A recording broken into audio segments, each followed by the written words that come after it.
Okay guys, ito gagawa tayo ng recipe for pregnant cats. Ayan, kailangan natin ng kalabasa, squash, ayan. Kakat tayo ng maliit na portion. Ayan, pukulan tayo ng maliit. At yan, kailangan din natin ng chicken meat, chicken liver, at saka itong malunggay, moringa leaves. Putulin natin na maliliit na piraso, pati yung atay. Putulin natin para madali siya i-blend. Tapos i-cut din natin tong kalabasa, tong squash. At yan, balatan natin using tong peeler. At yan. Ingat lang, putulin sa maliliit na piraso para madali siyang i-blend. Then, himayin natin tong malunggay, tong moringa, para isasama-sama natin yan sa blender.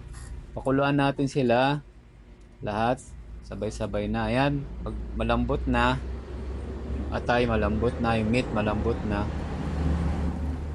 Ayan, yung kalabasa malambot na din. Pwede rin natin siyang steam pero mas mabilis ang boiling. So ito na, lagay na natin sa blender. Unahin natin yung meat, tapos yung gulay, yung squash, saka yung malunggay.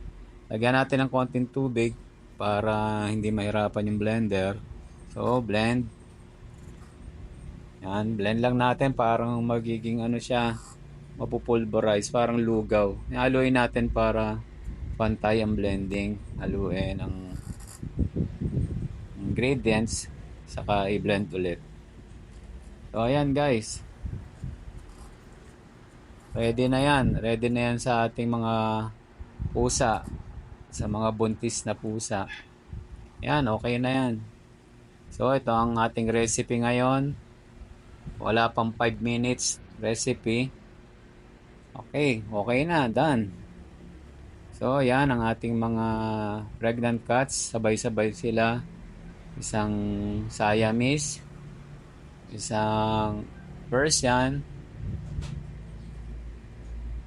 at isang Persian na may breed na Scottish, at isang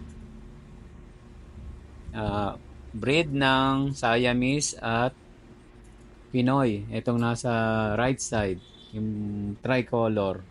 Yan, Pinoy yan na may lahi na Siamese.